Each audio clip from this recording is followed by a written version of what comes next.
Hey, good morning or good afternoon, depending on where you are. This is Roman Prepper Channel. I'm your host, Pete, and thank you once again for joining me. Um, Today will be my usual situation report. They used to be the Saturday sit rep for those of you who followed me a few years ago. Now I'm doing the Monday afternoon. It's just the work schedule worked out that way for me. If you're new to the sit rep, the situation report will go by region, alphabetical order, then by country, alphabetical order in those regions. And I will try to give you the sources if it makes sense to do so. So we will start with A, Africa. And Benin. Benin army suffers heavy losses in northern attack. This is from Reuters. Beninese armed forces have suffered heavy losses in an attack on one of its most well-equipped positions in the north, where troops are trying to curb cross-border assault by Islamist militants, the National Guard's chief of staff said on Thursday. So they are battling Islamists over there. Chad investigates foiled attempt to storm presidential compound. This seems to be a thing this year. Multiple attempts or successful assassinations overseas. Chad is now on that list. A foiled attack on Chad's presidential compound overnight was carried out by a group of 24 armed, ill-intentioned individuals who were neutralized by security forces. Um, Details on the incident remain vague. That was also from Reuters.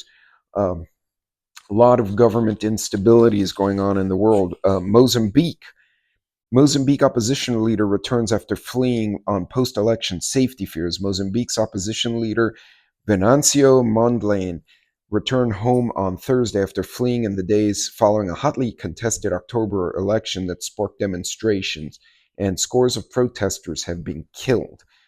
So a lot of elections this last 16 months in various countries. France, Germany, the US, now Canada is going to have some kind of election. I don't know how they're going to replace Trudeau, what the proper procedure is, if the parliament does it, or do they have to have another snap election? I'm not sure. I probably need to learn a little more about it. In any case, moving on to the East Asia Pacific regions. China, tally of Tibet earthquake injured rises on third day of search for survivors. China has almost doubled its tally of injured in Tibet's deadly earthquakes as rescuers widen a search on Friday for survivors in a remote country near the foothills of the Himalayas. So, earthquakes over there. South Korea's leader's security chief warns against violent attempts to arrest Yoon. So, as you know, the president in South Korea declared martial law. It got rescinded by the parliament. He honored the rescinding, but then they put out a warrant for his arrest. And now the president's security team is saying, no, if you try to violently or forcefully take him, we're going to have a fight. The security chief of impeached South Korean President Sun Yuk-yeol, I think I said that right, under investigation for blocking Yoon's arrest, resigned on Friday and said any further efforts to detain the ex-leader must avoid bloodshed. Moving on to Europe. Austria, thousands protest in Austria's far-right FPO coalition talks kick off. From Euronews. Thousands of protesters took to the streets of Vienna on Thursday. I've been to Vienna, beautiful city if you ever get to go, to voice opposition from the far-right Freedom Party and its controversial leader, Herbert Kickl, who has been invited to form the country's new government after coalition talks broke down. Basically, Austria and Germany have started moving very fast to the right politically, and a lot of that is due to forced migration, and then the new arrivals are not integrating. Instead, they're actually victimizing the folks that are there. So it's a hot mess over there. Cyprus leaders to meet on January 20th for talks on new checkpoint crossings. Cyprus has 9 crossings along the 180-kilometer ceasefire line that separates Greek and Turkish Cypriots. Thousands use them daily with long queues and traffic jams, a regular occurrence. This is Reuters. This doesn't seem to be anything controversial. They just, it's 2 ethnic groups and they have a little border between them, and they're trying to figure something out. Moldovans grapple with energy outages as energy crisis grips the pro-Russia region. Citing findings by British and Norwegian audit firms, Moldova's pro-Western government claims its debt stands close to 8.6 million and has accused Moscow of weaponizing energy to destabilize the EU candidate country. Moldova sits between Ukraine and Poland. It's a small country. It does have some seafront property, if you will, on the Black Sea. It does have some strategic value as well. Traditionally, ethnically, they're kind of split between Polish culture and Russian Slavic culture, but their government is more pro-West. They want to trade. They want to do what like Albania, Romania, Hungary have been doing, and Russia doesn't like that idea, so they've been back and forth. Moving on, Middle East, North Africa, Israel. Army says trio of suspected Houthi drones was downed, ending short-lived lull. This is from the Times of Israel.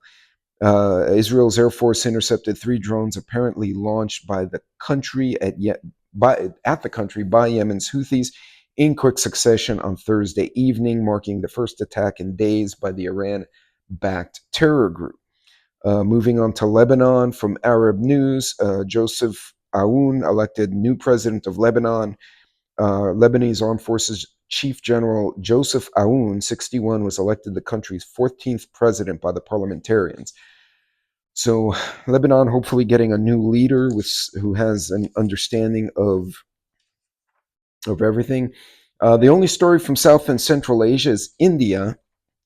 From Reuters, India's Tirupati stampede, 6 dead as thousands jostle for free passes.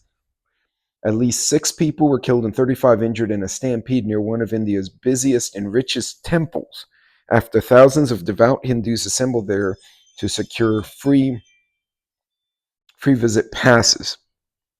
Okay, so that wasn't a religious conflict. That was people freaked out. Okay, moving on to the Western Hemisphere. Brazil's Lula calls Meta fact-checking changes extremely serious. Brazilian President Luiz Ignacio Lula da Silva said on Thursday that social media company's Meta opens new tab decision to scrap its fact-checking program in the U.S. was extremely serious. They don't give context as to why he thinks it was extremely serious. But if I recall correctly, Lula is kind of along the lines, I'm not sure where he stands politically or what kind of leader he is. So I'll have to dig a little more. That one's from Reuters if you want to look it up. Guyana to seek help from UN's top court as Venezuela vies for control of disputed territory. Guyana said Thursday will seek help from the UN top court to deter plans by neighboring Venezuela to elect a governor to rule its western Essequibo region, an area rich in resources long claimed by Venezuela as its own. Venezuela's economy is in the garbage because they not only went communist, they just don't know what they're doing. All their talent left. So when the immigration opened, what they did was what Cuba did in the 60s, but on a massive scale. They just let all the gang members go and told them come to America. So now we have Tren de Aragua up here. It's because their economy is absolute trash. And so now what they're trying to do is take Guyana's resources. Guyana's a small country right next door.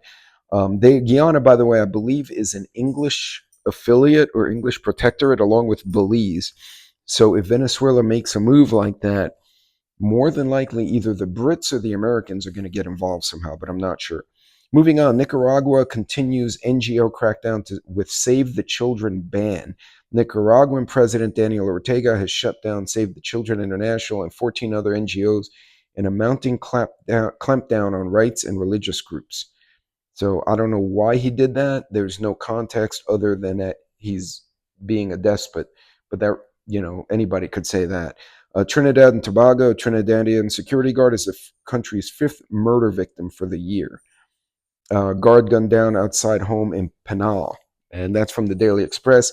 Another one from Venezuela. Venezuela's opposition leader defies Maduro to lead protests that end in confusing arrest claims, Associated Press. Venezuela's, no sir. Bentley is in dog jail because he was being too rough. Venezuela's opposition leader, Maria Corina Machado's aide, said she was detained Thursday following moments later by official denials of her arrest. in a confusing episode that capped a day of protests seeking to block Nicolas Maduro from being inaugurated. So they're basically saying, oh, you're creating an insurrection, so we're going to throw you in jail. Anyway, I'll let you take that for what you will. Other than that, I'm looking at any other notices. They have various meetings.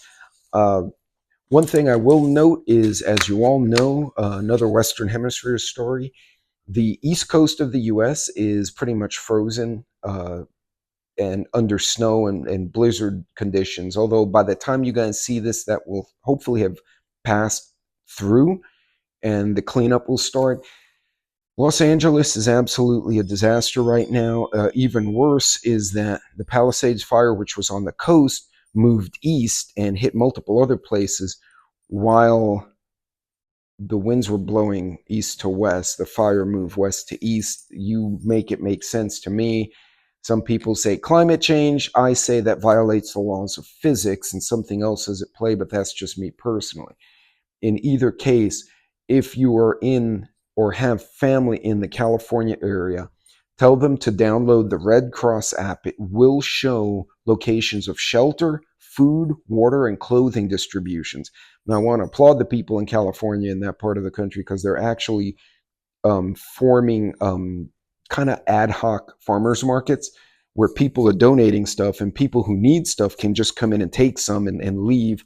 And thus far, it seems to be under control. They have a couple of guardsmen walking around to make sure people play nice. But thus far, the folks are trying to help each other. They have arrested multiple people for arson. One guy was all over the news, including Fox News, but he was all over X and TikTok. And then they let him go because they didn't catch him on film or physically burning anything, but he was going through people's garages with a torch. Neighbors claim they caught him trying to set fire to their houses. Why they didn't kick the crap out of him immediately instead of getting him in the street, I don't know. But they did charge him with something else, I believe criminal trespass.